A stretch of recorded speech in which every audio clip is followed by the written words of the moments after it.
बिस्मिल्लाहिर्रहमानिर्रहीम। अस्सलाम वालेकुम स्टूडेंट्स, उम्मीद करता हूँ आप सब खैरियत से होंगे। स्टूडेंट्स, बिजनेस रिसर्च मेथड्स का आज हमारा सेकंड लेक्चर है। फर्स्ट लेक्चर में हमने इंट्रोडक्शन टू रिसर्च और थ्योरी के बारे में बात की थी। इस लेक्चर में हम रिसर्च की टाइप्स को डिस्कस करेंगे। हम देखेंगे कि डिफरेंट पॉइंट ऑफ व्यूज से रिसर्च की क्या टाइप्स हो सकती हैं। तो हमारे पास हम जो डिस्कस करेंगे इसमें 3 पॉइंट ऑफ व्यूज के हिसाब से करेंगे डिस्कस रिसर्च की टाइप्स को। सबसे पहली है एप्लीकेशन पॉइंट ऑफ व्यू, दूसरा है ऑब्जेक्टिव पॉइंट ऑफ व्यू से, और तीसरा है इंक्वायरी मोड के हिसाब से चेक करेंगे। तो एप्लीकेशन पॉइंट ऑफ व्यू के हिसाब से रिसर्च की 2 टाइप्स हैं, प्योर रिसर्च और अप्लाइड रिसर्च। ऑब्जेक्टिव के हिसाब से डिस्क्रिप्टिव रिसर्च है, एक्सप्लोरेटरी रिसर्च है, एक्सप्लेनेटरी रिसर्च है और कोरिलेशनल रिसर्च है। उसके बाद इंक्वायरी मोड के हिसाब से जो हमारे पास रिसर्च की टाइप्स हैं वो क्वांटिटेटिव रिसर्च है और क्वालिटेटिव रिसर्च है। तो वैसे तो इन सब टाइप्स में कोई ना कोई लिंक होगा ज़रूर, क्योंकि सारी रिसर्च की ही टाइप्स हैं, सब में थीम एक ही होता है। तो हम देखते हैं कि इनमें बारी बारी चेक करते हैं कि क्या है, इनमें क्या फ़र्क है। सबसे पहले हमारे पास आ जाती है प्योर रिसर्च। प्योर रिसर्च क्या होती है? इस रिसर्च का दूसरा नाम आप बेसिक रिसर्च भी कह सकते हैं, इसको फंडामेंटल रिसर्च का नाम भी दिया जाता है और एकेडमिक का रिसर्च का भी नाम दिया जाता है। इसमें क्या होता है कि रिसर्च ये क्यों की जाती है, ये रिसर्चर का इंटरेस्ट लेवल होता है। मतलब कि इसमें हम कोई जो है वो फंडेड रिसर्च नहीं होती। रिसर्चर का अपना इंटरेस्ट लेवल होता है कि वो किस हिसाब से कोई थ्योरी डेवलप करता है। इसमें होता क्या है, हम करते क्या है, नॉलेज की क्रिएशन करते हैं, कोई नई थ्योरीज डेवलप करते हैं, कोई नई टेक्निक्स डेवलप करते हैं। ये इसके गोल्स हैं कि क्रिएशन ऑफ नॉलेज है, डेवलपिंग न्यू थ्योरीज या डेवलपिंग न्यू न्यू टेक्निक्स। आप कह सकते हैं कि जो भी आपका मैथमेटिकल वर्क होता है या जो भी आप फार्मूले डेवलप करते हैं वो सारे किस में आ जाते हैं, प्योर रिसर्च में आ जाते हैं। और इसमें प्योर रिसर्चर जो होता है इसको प्रैक्टिकल एप्लीकेशन जो है इसकी वो दे या ना दे, इसमें अगर वो मैथमेटिकल फार्मूला बना देता है तो वो ही उसको अगर दे देता है तो उसके लिए प्योर रिसर्च है। अगर पहले वो नहीं किसी ने बनाया हुआ तो वो बना देता है तो उसकी वो प्योर रिसर्च है। इसी तरह आप अगर देख लेते हैं मैथमेटिक्स में प्रोबेबिलिटीज़ में काफ़ी काम है, तो उसमें भी अगर मैथमेटिकल वर्क है तो वो सारे का सारा प्योर रिसर्च में ही आएगा। तो पहले मैंने बताया कि ये रिसर्चर का अपना इंटरेस्ट लेवल ही होता है, तो इसी के हिसाब से वो रिसर्च करता है। इसके बाद आ जाती है हमारे पास अप्लाइड रिसर्च। प्योर रिसर्च में क्या होता है कि थ्योरीज बनती हैं, कोई टेक्निक्स बनती हैं, कोई फार्मूले डेवलप होते हैं। जबकि अप्लाइड रिसर्च में क्या होता है कि उन्हीं जो हमारे पास प्योर रिसर्च में कोई फार्मूले, कोई थ्योरी, कोई टेक्निक्स बने हुए हैं, ऑलरेडी एग्जिस्टिंग लिटरेचर को, ऑलरेडी एग्जिस्टिंग नॉलेज को लेके यूज़ करके हम अप्लाइड रिसर्च करते हैं। फॉर एग्जांपल हमारे पास कोई डेली लाइफ में कोई भी प्रॉब्लम आ जाती है तो उसको हम सॉल्व करने के लिए रिसर्च करते हैं कि हम चेक करते हैं कि क्या फैक्टर्स हैं उसके पीछे, क्यों ये हमारे पास ये प्रॉब्लम आ रही है। तो हम वो रिसर्च करते हैं। वो रिसर्च कैसे करेंगे, आप डाटा कलेक्शन करेंगे, डाटा कलेक्शन करके क्या करेंगे कि जो हमारे पास प्योर रिसर्च में टेक्निक्स हैं उनको यूज़ करेंगे। उनको यूज़ करके तो फिर हमारे पास फाइंडिंग्स आएंगी। फाइंडिंग्स जो आएंगी वो हमारे पास ये मतलब कि डाटा कलेक्शन करके फाइंडिंग्स आएंगी, हमारे पास क्या आ गई, अप्लाइड रिसर्च होगी।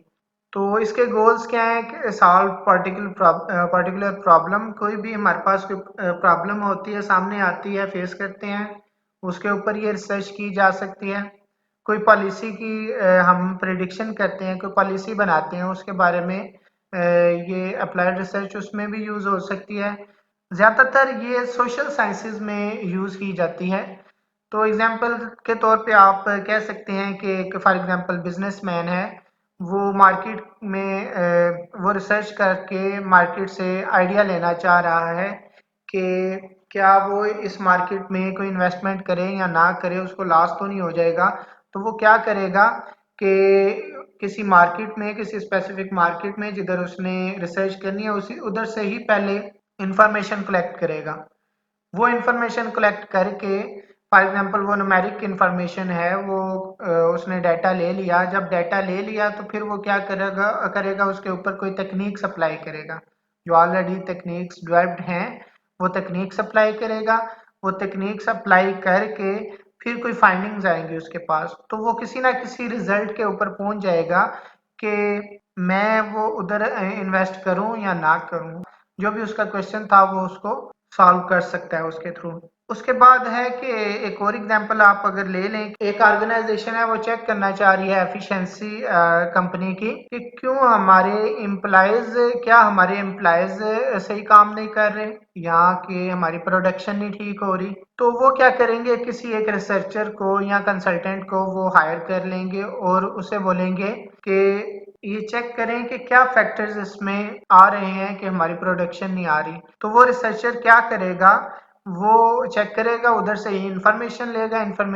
लेने के बाद अगर कोई मैथमेटिकल वर्क है, उसमें कोई डाटा एनालिसिस है, वो एनालिसिस करके उनको फाइंडिंग्स उसके पास जब आ जाएंगी, फिर उसकी बेस पे रिकमेंडेशन देगा कि आप ये करें तो आपकी प्रॉब्लम सॉल्व हो सकती हैं। तो ये आपके पास ही अप्लाइड रिसर्च। इसका अगर हम कंपैरिजन करें दोनों का, प्योर और अप्लाइड रिसर्च का, तो इसमें हम कह सकते हैं कि जो बेसिक या प्योर रिसर्चर होता है वो एक फार्मूला या तकनीक या मॉडल डेवलप तो कर लेता है। तो अब जरूरी नहीं कि वो उसके ऊपर कोई प्रैक्टिकल एप्लीकेशन भी दे। हाँ, अगर वो देता है तो उसकी वो ज़्यादा अथेंटिक हो जाएगी, वो मॉडल जो उसने दिया है वो ज़्यादा अथेंटिक हो जाएगा।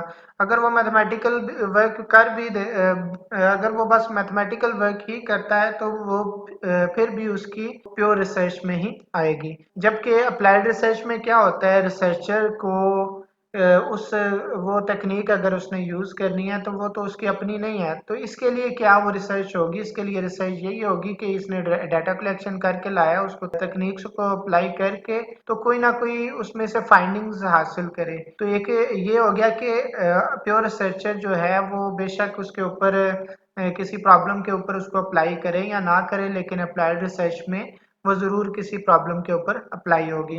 दूसरे नंबर पे इनके दरमियान में डिफरेंस ये आप देख सकते हैं कि प्योर रिसर्च ज़्यादातर एकेडमिक रिसर्च होती है, जबकि अप्लाइड रिसर्च आपके पास फंडिंग रिसर्च में आती हैं। ज़्यादातर ये जो ऑर्गेनाइजेशंस होती हैं जिनके बड़े बड़े प्रोजेक्ट्स होते हैं, तो ये अप्लाइड रिसर्च ही करवाती हैं, प्योर रिसर्च नहीं करवाती। उसके बाद अगर आप कहें कि प्योर रिसर्च में ज़्यादा हमें लॉजिक्स की ज़रूरत होती है, क्योंकि एक थ्योरी या एक मॉडल या एक फार्मूला या एक तकनीक डेवलप करनी होती है तो उसके बारे में लॉजिक भी उसने देनी होती है।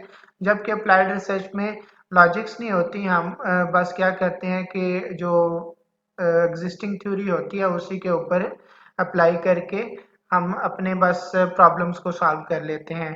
और उसमें एक बेसिक रिसर्चर जो होता है या प्योर रिसर्च जो करता है, वो हमारे पास अगर उसकी सेटिस्फेक्शन यही है, उसकी हैप्पीनेस यही है कि अगर उसका काम हो जाता है, प्योर रिसर्च वो कर लेता है, कोई तकनीक डेवलप कर लेता है, तो उसको कोई फ़ायदा, क्या फ़ायदा हो सकता है, उसको फ़ायदा यही होता है कि वो ज़्यादा से ज़्यादा किसी कॉन्फ्रेंस में जाके प्रेजेंट कर लेगा, या उसका अगर एकेडमिक्स के अलावा है तो वो कॉन्फ्रेंस में जाके प्रेजेंट कर ले, या उसका रिसर्च पेपर पब्लिश हो जाए। तो यही उसकी हैप्पीनेस है। और अप्लाइड रिसर्चर क्या करता है कि उसके लिए ज़रूरी है कि उसके जब वो फाइंडिंग्स आ जाएं, जिसके ऊपर वो काम कर रहा है उसका वो प्रॉब्लम सॉल्व हो जाए, तो वो उसके लिए, अप्लाइड रिसर्चर के लिए, वो उसकी हैप्पीनेस होगी। तो ये आप कह लें कि इनके दरमियान में थोड़ा बहुत जो डिफरेंस था वो मैंने आपको बताया कि प्योर में कोई डेवलपमेंट होती है कि थ्योरी, कोई तकनीक, सैम्पलिंग तकनीक या कोई भी तकनीक है, कोई मॉडल बनता है, और अप्लाइड रिसर्च में हम उन्हीं को यूज़ करके प्रॉब्लम सॉल्व करते हैं।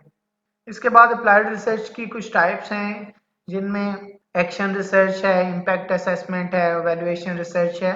एक्शन रिसर्च हमारे पास क्या होती है कि डेली लाइफ में हमें कोई प्रॉब्लम फेस करना पड़ जाता है, अचानक कोई प्रॉब्लम आ गया, जैसे कि आजकल कोरोना वायरस चल रहा है, तो आप क्या करते हैं कि अभी जो रिसर्च हो रही है वो एक्शन रिसर्च होगी। अभी आप जो डाटा लें उसके ऊपर, क्योंकि अभी प्रॉब्लम चल रही है, तो जैसे ही कोई प्रॉब्लम फेस हुई, आपने उसको स्टडी करना स्टार्ट कर दिया, स्टडी करके उसके बारे में कोई पॉलिसी बनाएंगे। जब पॉलिसी बनाएंगे तो वो हमारे पास अगर रिसर्च है तो कोई फाइंडिंग्स आएंगी, कोई पॉलिसी बनेगी, तो वो हमारे पास कौन सी रिसर्च होगी? एक्शन रिसर्च होगी। दूसरे नंबर पे है इम्पैक्ट असेसमेंट। इम्पैक्ट असेसमेंट क्या होता है? ये हमारे पास इनिशियल लेवल होता है। कोई भी हम अगर प्रोजेक्ट स्टार्ट करते हैं, कोई प्रोजेक्ट लॉन्च करना चाह रहे हैं, तो इम्पैक्ट असेसमेंट क्या होता है कि हम पहले चेक कर लेते हैं, उस उधर की मार्केट का अंदाज़ा लगा लेते हैं कि किस तरह हमारे इधर मतलब कि वो प्रोजेक्ट कितना चलेगा, और क्या उसके ड्रॉबैक्स भी आ सकते हैं या नहीं आ सकते हैं, या कितना हम प्रॉफिट में जा सकते हैं उस प्रोजेक्ट से। तो ये हमारे पास किसी प्रोजेक्ट को स्टार्ट या लॉन्च करने से पहले रिसर्च की जाती है। तो जो फाइंडिंग्स आती हैं उसके बाद एवेल्युएशन रिसर्च की जाती है। वैल्यूएशन रिसर्च क्या होती है? इम्पैक्ट असेसमेंट के बाद जब हमने प्रोजेक्ट स्टार्ट कर दिया, हमने देखा कि ठीक है, हम इधर काम स्टार्ट कर देते हैं, चल जाएगा, तो उसके बाद जब हमने काम स्टार्ट कर दिया, काम पूरा हो गया, प्रोजेक्ट लॉन्च हो गया उधर, तो उसके बाद हम वैल्यूएशन रिसर्च करते हैं। वैल्यूएशन रिसर्च क्या होती है? जैसे इम्पैक्ट असेसमेंट में हम पहले रिसर्च करके उसी प्रोजेक्ट के बारे में चेक किया, फाइंडिंग्स हासिल की, और इवैल्यूएशन रिसर्च में हम क्या करते हैं कि प्रोजेक्ट लॉन्च होने के बाद हम चेक करते हैं, उससे फाइंडिंग्स लेते हैं, उससे रिजल्ट्स लेके फाइंडिंग लेते हैं कि क्या और फिर कंपैरिजन करते हैं कि क्या इम्पैक्ट असेसमेंट और इवैल्यूएशन रिसर्च जो हमने की, दोनों की जो फाइंडिंग्स हैं वो सेम है या नहीं सेम। अगर कोई डिफरेंट कह रही हैं तो उसमें क्या प्रॉब्लम है, पहले ज़्यादा इम्पैक्ट असेसमेंट में हामी थी या आपकी इवैल्यूएशन रिसर्च में। अगर अभी आपको प्रोजेक्ट लॉस में जा रहा है तो फिर आप उसको कंपैरिजन करके चेक कर सकते हैं इजीली। उसके बाद ऑब्जेक्टिव पॉइंट ऑफ व्यू से हमारी जो पहली है रिसर्च की टाइप, वो क्या है? डिस्क्रिप्टिव रिसर्च है। डिस्क्रिप्टिव रिसर्च में हम क्या करते हैं? Descriptive study attempts to describe systematically a situation, problem, phenomenon, service और प्रोग्राम और प्रोवाइड्स इंफॉर्मेशन। तो इसमें क्योंकि नाम से ही हमें अंदाज़ा हो रहा है डिस्क्रिप्टिव रिसर्च का, इसमें हम करते क्या है कि जो हमारे पास डाटा होता है पॉपुलेशन का, उसकी डिस्क्रिप्शन देते हैं हम। पॉपुलेशन का क्या मतलब है? The totality of the observations under under study. जो आपकी स्टडी, जिसके ऊपर आप स्टडी कर रहे हैं, उसकी सारी की सारी ऑब्जर्वेशंस, उसके सारे के सारे लोग आपकी पॉपुलेशन होगी। तो आप अगर पॉपुलेशन के बारे में आपके पास इंफॉर्मेशन है, आप उसकी डिस्क्रिप्शन देते हैं। जैसा कि आप कह लें कि एक क्लास है, उसमें अगर 20 स्टूडेंट्स हैं, तो उसमें आप अगर कहें कि उसमें से 10 पास हो रहे हैं, 10 फेल हो रहे हैं, आपने डाटा लिया था 10 पास हो गए, 10 फेल हो गए, तो वो आप अगर बताएं फेलिंग और पासिंग का, तो वो आपके पास डिस्क्रिप्टिव रिसर्च में आ जाएगी। इसके बाद सिचुएशन के बारे में कंप्लीट प्रोफाइल देती है, और इसमें हम who, what, when, where and how की बात तो करते हैं, लेकिन वाई की बात इसमें नहीं करते। वो हम एक्सप्लेनेटरी रिसर्च में करते हैं। मतलब कि हम जो हमारे पास पॉपुलेशन आती है उसके बारे में ये तो बताते हैं, डिस्क्राइब भी करते हैं कि ये पॉपुलेशन इतनी थी, इसमें इतने लोग ये कर रहे हैं, इतने लोगों ने ये आंसर किया, ये हो गया। फ्रीक्वेंसी डिस्ट्रीब्यूशन की फॉर्म में कर देते हैं, या ग्राफ्स और चार्ट्स की फॉर्म में भी हम इस रिसर्च में जो डिस्प्ले कर सकते हैं इसको, इस रिसर्च में। इसके गोल्स क्या हो सकते हैं? इसके गोल्स हैं describe the characteristics about population, कि पॉपुलेशन के बारे में सारे करेक्टरिस्टिक्स को डिस्क्राइब करती है, और give a profile about situation, complete profile ये देती है किसी भी सिचुएशन के बारे में जिसको आप स्टडी कर रहे हो। इसके बाद एक्सप्लोरेटरी रिसर्च। एक्सप्लोरेटरी रिसर्च क्या होता है कि इसमें हम देखते हैं कि क्या हमारे पास मटेरियल या डिज़ाइन मौजूद है। मतलब कि जब हम एक्सप्लोरेटरी रिसर्च कर रहे हैं तो हम एक्सप्लोर करते हैं कि क्या हमारे पास सारी चीज़ें मौजूद हैं, क्या हम जिधर से डाटा लेना है, वो लोग जो रिस्पोंडेंट्स हैं वो रिस्पॉन्स करेंगे भी या नहीं करेंगे। तो हम फिजिबिलिटी चेक करते हैं कि क्या ये स्टडी हो भी सकती है या नहीं हो सकती। आप कह सकते हैं कि ये इनिशियल लेवल की स्टडी होती है, मतलब कि रिसर्च से पहले आप जब स्टार्ट करते हैं तो फिजिबिलिटी रिपोर्ट, आप जैसे फॉर एग्जांपल आप कोई प्रोजेक्ट लॉन्च करते हैं तो कोई फिजिबिलिटी रिपोर्ट बनाते हैं। वो क्यों बनाते हैं? वो इसीलिए बनाते हैं कि क्या इधर हमारे पास जो हम प्रोजेक्ट लॉन्च करने जा रहे हैं, जो बिजनेस करना है, उसका कोई प्रॉफिट भी होगा या नहीं होगा। तो ये फिजिबिलिटी रिपोर्ट या फिजिबिलिटी स्टडी इसी में ही होती है, एक्सप्लोरेटरी रिसर्च में ही होती है। तो इसके गोल्स क्या हो सकते हैं? Determine the feasibility of conducting the study, वही बात कि फिजिबिलिटी हमने चेक करनी होती है कि स्टडी हो सकती है या नहीं हो सकती। ऐसा ना हो कि हम उधर चले जाएं फील्ड में डाटा लेने, तो उधर से कोई डाटा ही ना, कोई रिस्पांस ही ना दे। तो ये हमने फिजिबिलिटी ज़रूर चेक करनी होती है। उसके बाद है कि बेसिक फैक्ट्स हमारे पास, हम उनसे फेमिलियर हैं या नहीं है, जो प्रॉब्लम्स आ सकती हैं रिसर्च में, उनके बारे में इस रिसर्च को यूज़ करने से पहले ही हमें इंफॉर्मेशन मिल जाती है। इसके बाद है कोरिलेशनल रिसर्च। ये क्या, कोरिलेशनल रिसर्च क्या होती है? डिस्कवर और establish the existence of a relationship और एसोसिएशन और इंटरडिपेंडेंस बिटवीन टू और मोर एस्पेक्ट्स ऑफ अ सिचुएशन। इसमें क्या होता है कि दो या दो से ज़्यादा हमारे पास अगर फैक्टर्स हैं तो चेक करेंगे उनके दरमियान में कोई रिलेशनशिप है या नहीं है, पॉजिटिव रिलेशनशिप है या कोई नेगेटिव रिलेशनशिप है। फॉर एग्जांपल आप कहें कि अगर आपने स्टडी करनी है what is the impact of advertisement on sale of product, मतलब आप प्रोडक्ट की सेल के लिए एडवर्टाइजमेंट करते हैं तो उस एडवर्टाइजमेंट का कोई इम्पैक्ट होगा सेल पे या नहीं होगा। तो अगर आप ये चेक करना चाहें तो ये कोरिलेशनल रिसर्च में आएगी। अगर आप कोई दो factor for example unemployment and crime, उन दोनों को आप स्टडी करते हैं, चेक करते हैं कि क्या उनके दरमियान में कोई रिलेशनशिप है या नहीं है, तो वो भी आपका कोरिलेशन रिसर्च होता है। जो भी सर्वे बेस आपके पास रिसर्चेज होती हैं वो कोरिलेशनल रिसर्च में ही आती हैं। इसके बाद है एक्सप्लेनेटरी रिसर्च। इसमें क्या होता है? It builds on exploratory and descriptive research and goes on to identify the reasons for something that occurs. Exploratory research में मैंने बताया कि हमारे पास इनिशियल लेवल होता है, हम चेक करते हैं, फिजिबिलिटी चेक करते हैं कि रिसर्च हो भी सकती है या नहीं हो सकती। एक्सप्लोरेटरी रिसर्च आपको उसकी जो है वो डॉक्यूमेंटेशन नहीं मिलती। उसके बाद आपके पास डिस्क्रिप्टिव रिसर्च था, उसमें डिस्क्रिप्टिव रिसर्च अक्सर रिसर्चेज में यूज़ की होती है, टेबल्स की फॉर्म में, ग्राफ्स की फॉर्म में यूज़ की होती है। तो एक्सप्लोरेटरी और डिस्क्रिप्टिव रिसर्च के बाद हमारे पास एक्सप्लेनेटरी रिसर्च आती है। एक्सप्लेनेटरी रिसर्च हमें क्या बताती है? ये एक्सप्लेनेशन देती है, जो रीजंस या काजेज होती हैं किसी भी सिचुएशंस की, तो वो उसके बारे में एक्सप्लेनेशन देती हैं।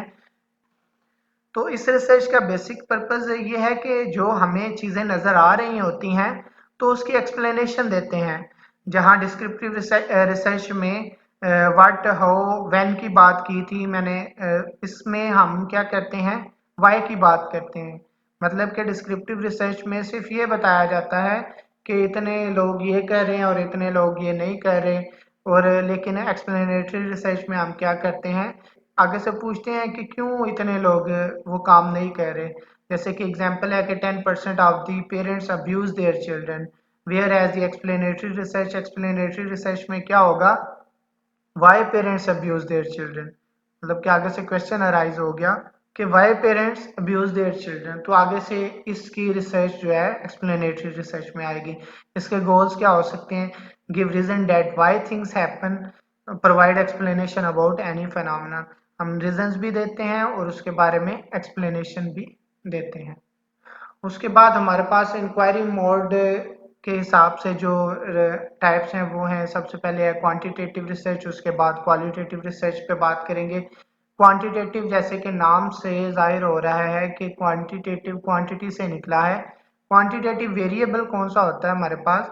ऐसा वेरिएबल जो हम न्यूमेरिकली मेजर कर सकें वो हमारे पास कौन सा होता है? क्वांटिटेटिव वेरिएबल होता है।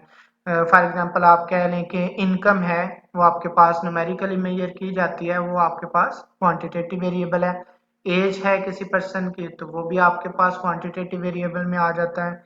ग्रेड मार्क्स हैं वो आपके पास क्वांटिटेटिव वेरिएबल में आ जाता है। तो जब हम उन क्वांटिटेटिव वेरिएबल्स को यूज़ करके किसी भी रिसर्च में यूज़ करते हैं, डिफरेंट डाटा कलेक्शन करके डिफरेंट टेक्निक्स अप्लाई करते हैं, उनको उनके ऊपर एनालिसिस करते हैं, तो वो सारा काम हमारा क्वांटिटेटिव रिसर्च में आता है।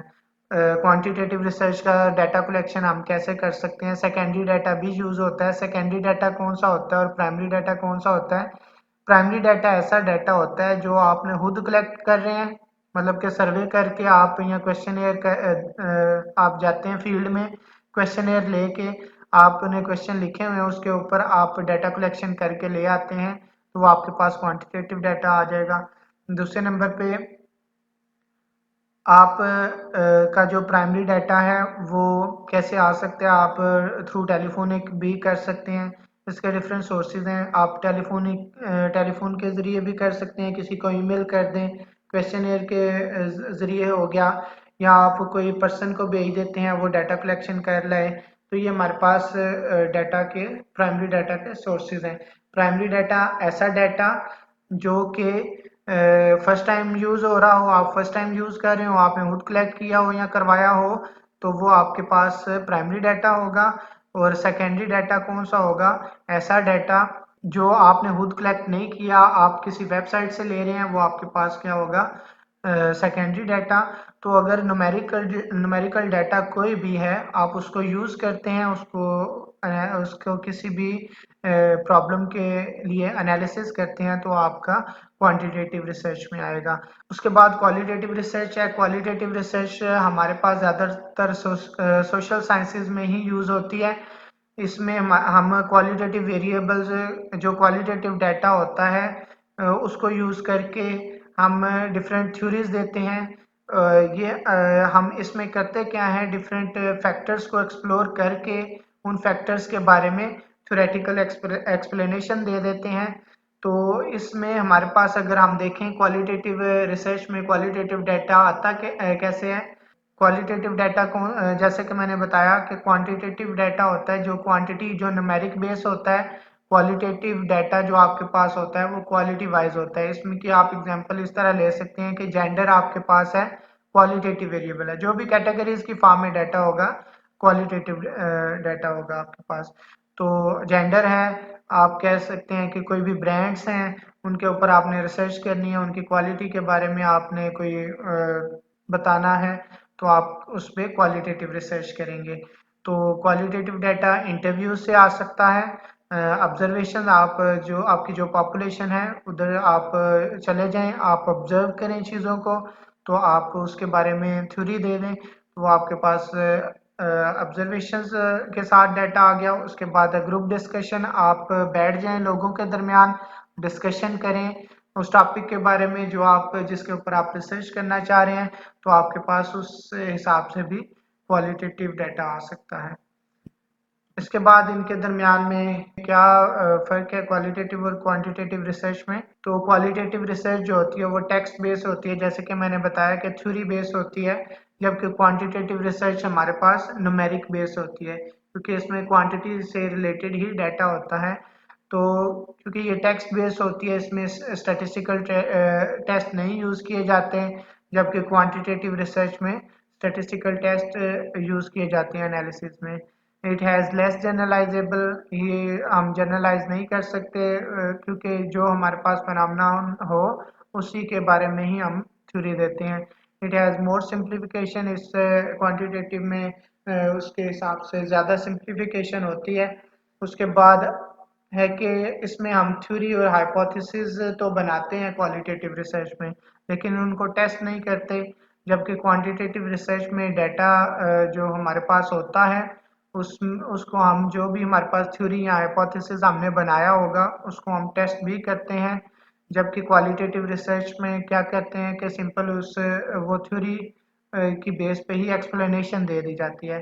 आगे है कि इसमें अगर हम प्लानिंग करते हैं क्वालिटेटिव रिसर्च में, तो उसमें टाइम कम लगता है और एनालिसिस में ज़्यादा टाइम लगता है जब कंपैरिजन करना हो हमने। तो जबकि क्वांटिटेटिव रिसर्च में प्लानिंग में ज़्यादा टाइम लगता है और एनालिसिस में कम टाइम लगता है। और क्वालिटेटिव रिसर्च जो है वो किसी पर्टिकुलर केस के बारे में ज़्यादा इंफॉर्मेशन देती है, और क्वांटिटेटिव जो है रिसर्च वो हमें एक से ज़्यादा केसेस के बारे में भी इंफॉर्मेशन देती है। तो ये हमारे पास टाइप्स ऑफ रिसर्च थी जिनको मैंने थोड़ा थोड़ा एक्सप्लेन किया। एप्लीकेशन पॉइंट ऑफ व्यू से थे प्योर और अप्लाइड, ऑब्जेक्टिव से थे चार थी हमारे पास, डिस्क्रिप्टिव, एक्सप्लोरेटरी, एक्सप्लेनेटरी और कोरिलेशनल। उसके बाद इंक्वायरी के हिसाब से क्वांटिटेटिव और क्वालिटेटिव रिसर्च। तो ये आज का हमारा लेक्चर था। तो अपना ख्याल रखिएगा। अल्लाह हाफिज।